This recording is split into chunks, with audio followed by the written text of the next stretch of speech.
Tonight, pushed to breaking point why Hillingdon Council has left to foot the bill to process British citizens from the Chagos Islands. We have exclusive access to the processing centre dealing with hundreds of Chagossians, but with a backlog leaving some waiting for years. The local authority says the government needs to help. The government just aren't coming to the table with the fair funding that we require. That is putting an enormous burden on the Hillingdon taxpayer. Also ahead, the misconduct hearing for a Met police officer who shot and killed an unarmed man during a foiled prison break is thrown out. So it's been 34 years since last time Sumo has been in London, so I'm very excited and I feel a lot of responsibility. We're at the Royal Albert Hall as Sumo makes its long-awaited return to the capital. Good evening. A council in West London says it's being pushed to breaking point as the expense of processing new citizens from the Chagos Islands balloons. Chagossians have a legal right to British citizenship, with many taking the opportunity after the UK government handed control of the islands over to Mauritius, a decision many say makes them feel unsafe. Well, hundreds of Chagossians have walked through Heathrow arrivals since July and have been processed by Hillingdon Council, but the government only covers the cost for their first 10 days in the UK, with the rest being left to the local authority. With exclusive access to the processing team, here's Antoine Allen. Waiting for family and friends to start their new life. The government's international decision to give the Chagos Islands away has resulted in a surge of Chagossians arriving at Heathrow. Councils like Hillingdon are required to process them. They say since July they've seen 600 people so far. Why did you decide to come, you and your family? Yes, because in Mauritius we have not the good support that I hope we will have in UK. You're here now. Where will you stay? I will go to council and then I don't know where they will put me. In the 1960s, Chagos was transformed into a UK and US military base, and the entire population was forced to move out, mainly to Mauritius and the Seychelles. This year, the UK agreed to give ownership of the island to Mauritius. What Chagossian want? Self-determination. The chant is because many Chagossians want the right to vote for their island's future. A lot of people being attacked in Mauritius. They say those that support UK sovereignty face persecution and violence, which is why they're fleeing to Britain. The Chagossians are British citizens, but many of them have lived thousands of miles away. Those that aren't living with friends and family, once they leave Heathrow Airport, will have to be housed by cash-strapped councils. Hillingdon Council has set up a welcome centre to process new arrivals. You want to register with the doctors as soon as possible. Here families receive the information and necessities needed to build a new life on British soil. Yeah, good journey. The cost to councils is both monetary and time. These housing and child welfare officers would normally be working on local people's claims. I think it will be 3 applications. Give me 2 seconds. Each time Chagossians arrive, they're needed to help them. You know, mobile phones, bank accounts, GP services, all these things have to be organised as part of the statutory obligation. And the government just aren't coming to the table with the fair funding that we require. That is putting an enormous burden on the Hillingdon taxpayer. The government say Chagossians travelling to United Kingdom are expected to arrange their own accommodation prior to arrival. Hillingdon councils receive funding to provide support only in cases where immediate local pressures arise and cannot be addressed through standard contingency measures. Steve Tuckwell believes local councils won't survive without more government support, despite receiving funding for the Chagossians' early days in their new home. The government will say they've given you 10 days of funding. Why isn't that enough? Well, 10 days, you know, these people might be with us for a lot longer, you know. Depending on their circumstances, 10 days is just not enough. And the burden for Hillingdon taxpayers is £2 million.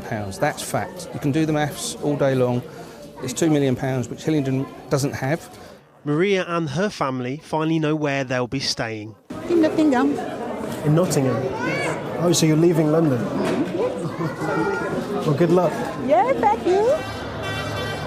The issue of temporary housing is causing protests outside Hillingdon's other housing challenge, the migrant hotels.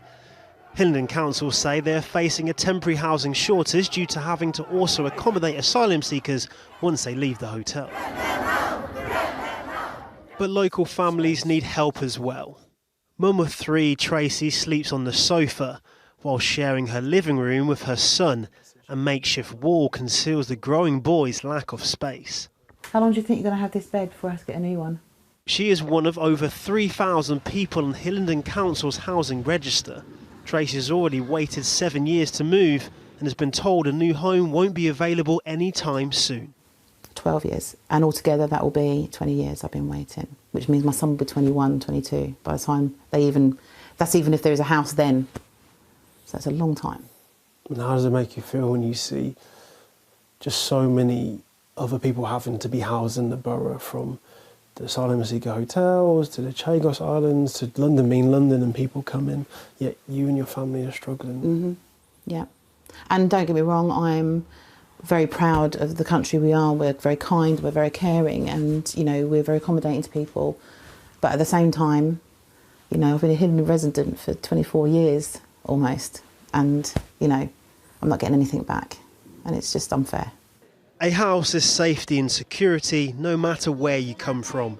But until Britain finds a solution to the housing crisis, international government decisions will increase the financial pressures closer to home. Antoine Allen, ITV News.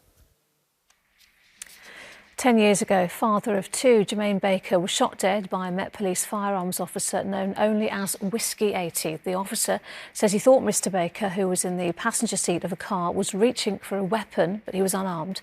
Today, Whiskey 80 had his misconduct hearing thrown out, bringing an end to 3 lengthy legal battles the Process Police Commissioner says should never have happened. Or Kath Patter is at New Scotland Yard for us this evening. Kath, why was the case discontinued?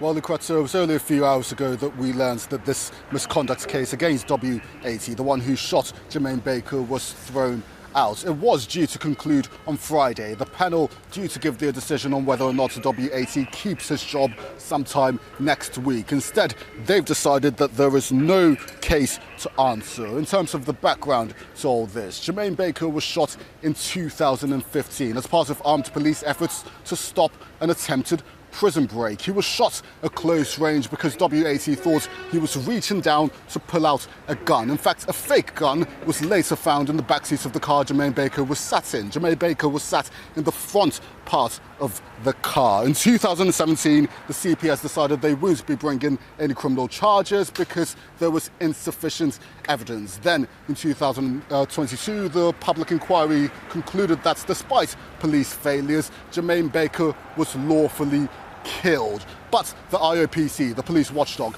begged to differ, hence this now dismissed misconduct case. This inability to place blame as previous legal proceedings is the reason Jermaine's family say they never had any faith that they'll get the justice they wanted. In fact, in a statement, Jermaine Baker's mother said, "My family and I never had any faith in this gross misconduct hearing, which was conducted by the Met Police. We did not attend the hearing, and the outcome today comes as no surprise whatsoever."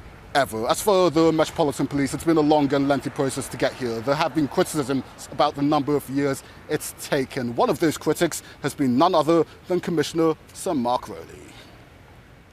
Until we have a more just and more timely system, it will continue to crush the spirit and confidence of good officers who go out there every day to police London and to keep us all safe. Well, what happens to W80 now? With no criminal convictions, with no misconduct case, he is now free to return to his post. Jermaine Baker's family do have the opportunity to bring a civil suit if they want one. All right, Kath at New Scotland Yard, thank you. Elsewhere in the force, more than 180 Met officers were sacked or barred from returning to the force last year. It's the highest number of any UK police service.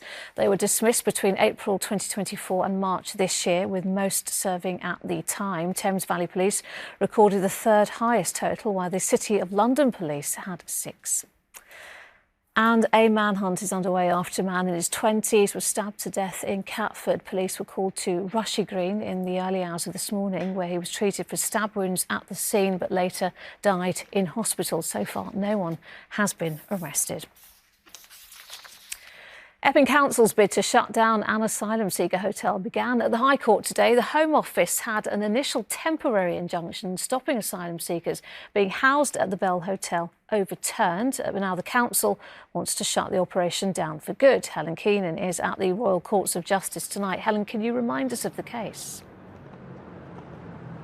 Well, at the High Court today, the Bell Hotel was described as a catalyst for unrest, and Epping Forest District Council are back here again to challenge its use. Now, this time they want a permanent injunction which would stop the owners from using it as a place to house asylum seekers. So let me just take you through how we got to this point.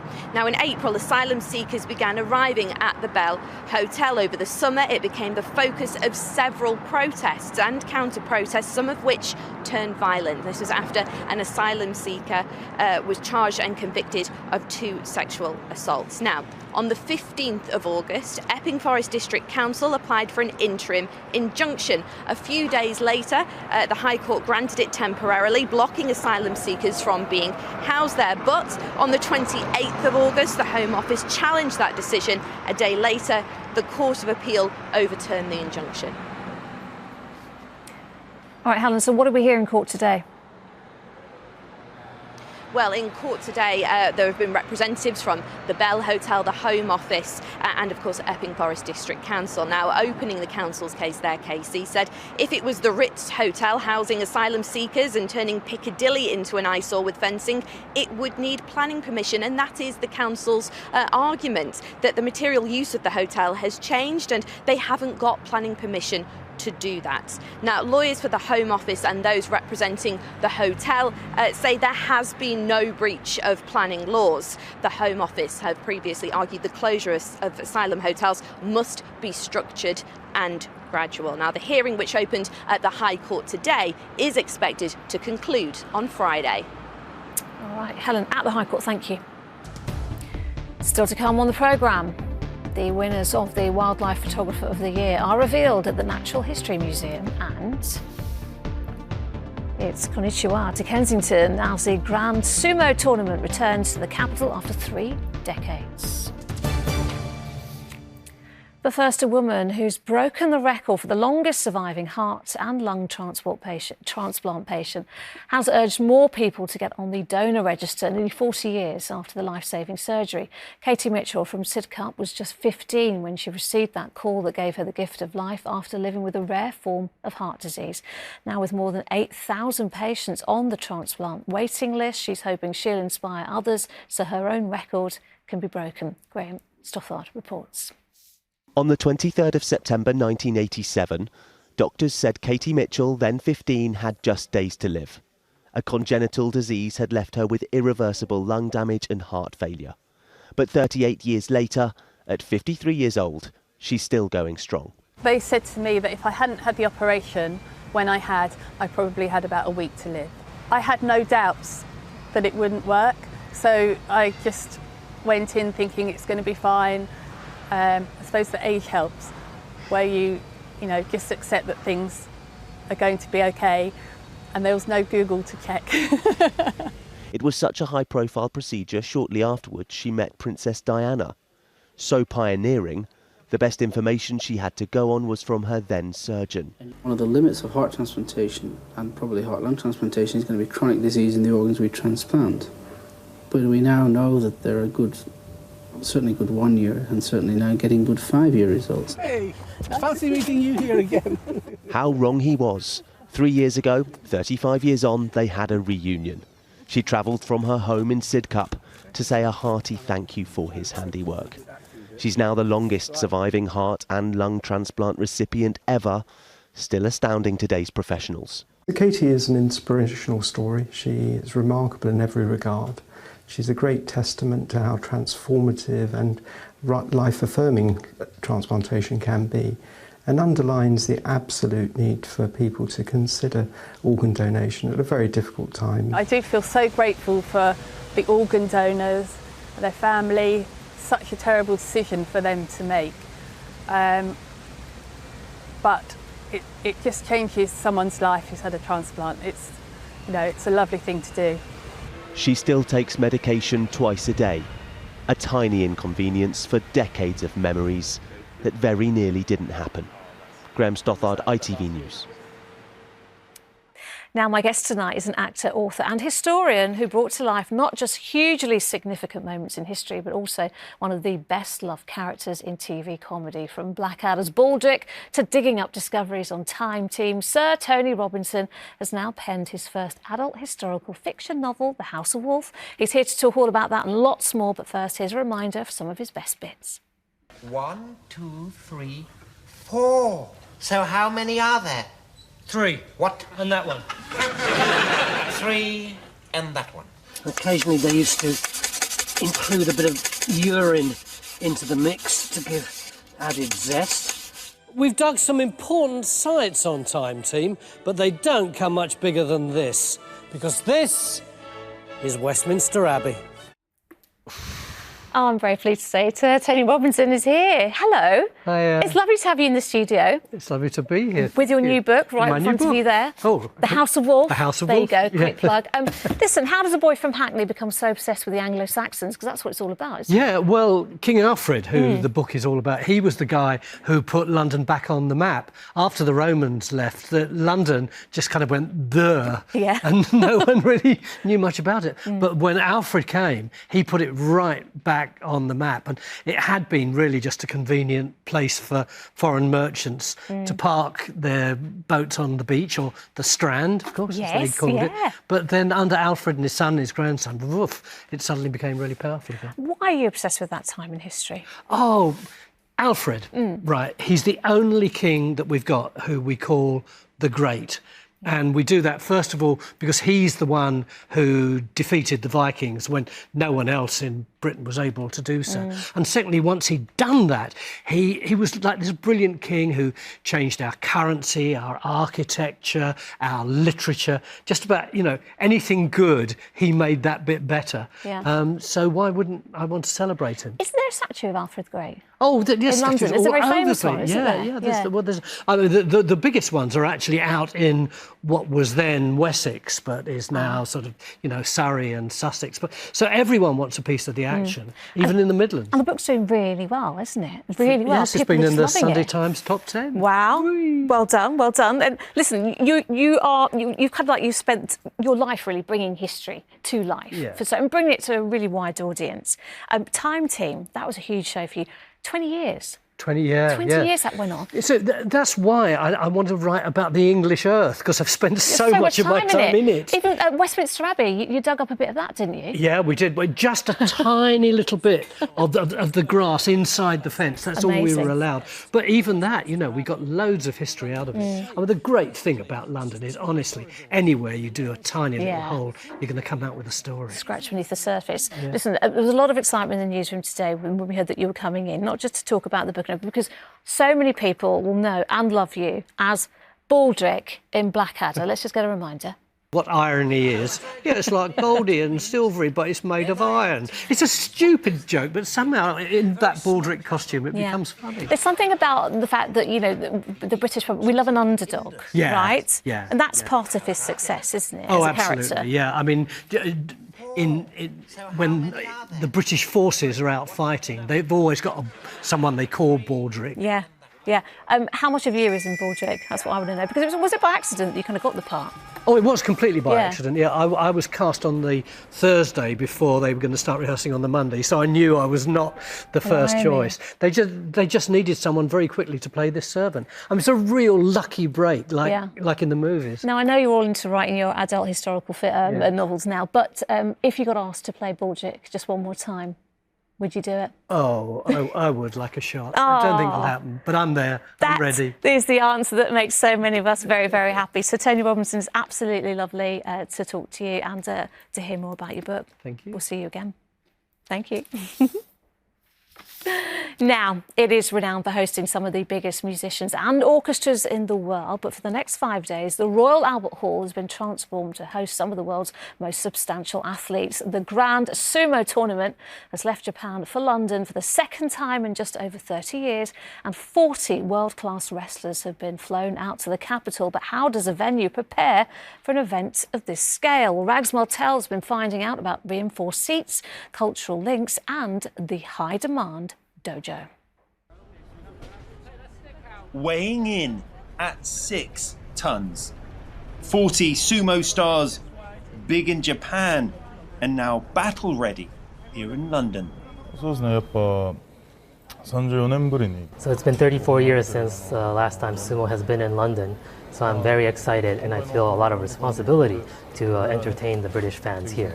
So my biggest wish is that the British fans see sumo here, fall in love with it, and they'll actually visit the Japanese Ryogok Arena one day. Inside, the Royal Albert Hall has been transformed into a traditional dojo.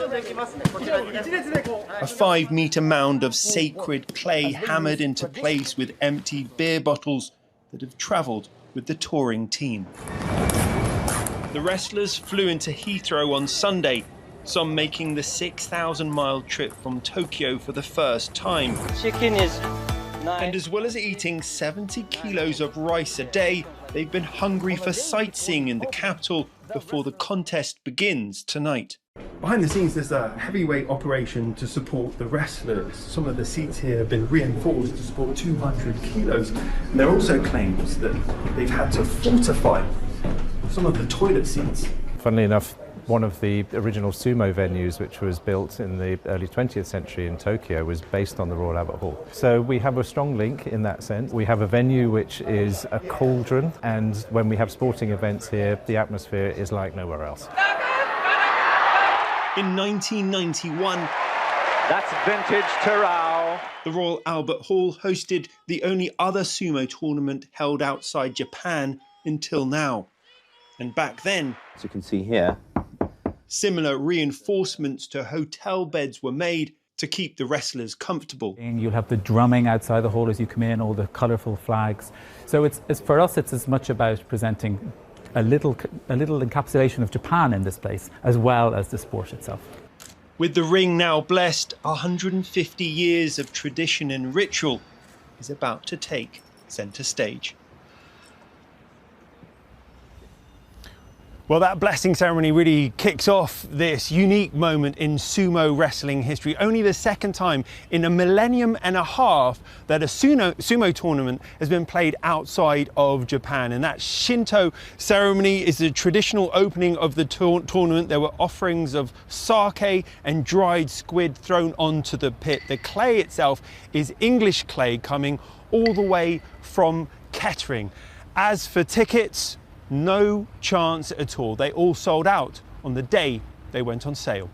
Lucrezia. Gosh, sold out. Rags, thank you so much there at the Royal Albert Hall.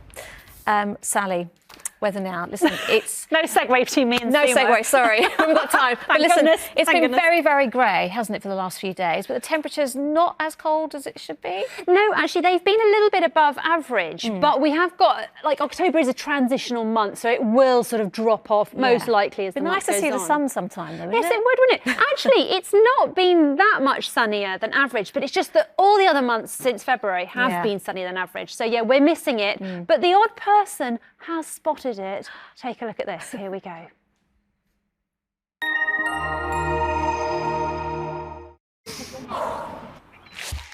Come rain or shine, Octopus Energy sponsors ITV London weekday weather. Hello again, a very good evening to you. Well, congratulations to Ruth, who did spot the lesser spotted sun. A bit came through in Twickenham, but the general prognosis is cloudy and grey over the next few days. Bit of drizzle around, but mostly dry and getting changeable later on Sunday. Becoming changeable. That sounds a bit better, doesn't it? So we've got high pressure over us still. As we get towards the end of the weekend, you can see that low pressure starting to edge in, and this front may well move across us later on Sunday, perhaps overnight, bringing some rain, but it's still a few days out, so we'll keep an eye on any timings and let you know. For this evening, though, and overnight, still plenty of cloud, the odd little light shower here or there. We might get a clearer break here or there to the south, and therefore ending up a touch cooler. But for most of us, we're hovering around double figures. So again, not too warm, not too cold first thing tomorrow. A rinse and repeat, the risk of a bit of drizzle, plenty of cloud, and the odd glimmer of brightness on offer if you're lucky. Temperatures very similar, highs of 14 to 16 degrees. And then for tomorrow evening and overnight, a slightly higher chance of a few more breaks possibly in that cloud, and that could just lead to a little bit of mist and fog to start on Friday morning. But you can see in the outlook, although there is a chance of sunshine coming through or slightly brighter skies, it generally is cloudy throughout. And then at the end of Sunday, we're just watching that front, which could well move through. We'll keep you posted. But for now, have a lovely evening, and I'll see you later on. Take care. Cheerio. Octopus Energy sponsors ITV London weekday weather. And finally, what makes a perfect image? Well, the newly crowned Wildlife Photographer of the Year would say patience. West London's Natural History Museum has been at the centre of the competition for more than 40 years, drawing worldwide talent to the capital. Wim van den Heever says his winning photo of a hyena in a ghost town was 10 years in the making. Judges said his picture captured wildlife reclaiming a space that was once dominated by humans. Anila Dami on the top shot. I just knew that, it was the one shot that I was trying to go for. I think he was definitely quite cold that morning, so we just wanted to huddle up and keep warm. Creatures captured by camera. The frog, spider and rare hyena caught in their element are among the award-winning photographs in this year's Wildlife Photography Awards, which saw a record-breaking 60,000 plus entries. It's the Oscars of, wildlife photography. So, and then to win it, it's just, I'm just lost for words. This is the moment Wim van der Heever won Wildlife Photographer of the Year at a ceremony in London last night for his ghost town visitor. It took him a decade to get a single shot of a brown hyena, the rarest hyena species in the world, after first noticing their tracks at a site in Namibia. I set up, flashes to try and just illuminate the animal if it was looking left or right or whatever. And I was hoping that it was going to look into the frame. So the whole thing worked out absolutely perfect. So when it came up on the camera, I couldn't believe my eyes. 10-year-old Jamie Smart from Wales won the 10 years and under category with her The Weaver's Lear. It's unbelievable. Words don't really describe how happy I am. She was just 6 when she started photographing in her garden, where she caught this one cold morning. I didn't even see the spider at first. I just saw this funnel covered in water droplets. Then I looked closer and I saw the spider. I was struggling to get the light to penetrate to the spider so you could actually see it, so I kept adjusting my angle and my settings, and I managed to capture this image. 19 images have been selected for their originality, technical excellence and creativity by an anonymous international panel of experts. Even out of almost 61,000 photographs, during the initial editing, there are photographs that jump out, that stick with you the entire time. And it can be a behavior, it can be a species photographed in a way that you've never seen before, it can be a species that's actually new to the competition. People can get up close to these rare moments as the winning photos go on exhibition alongside the top 100 at London's Natural History Museum from Friday. Anila Dami, ITV News. Fantastic photography, and that is it from us. The evening news is next with Mary, but for now, from all of us on the London team, bye-bye. Have a great evening.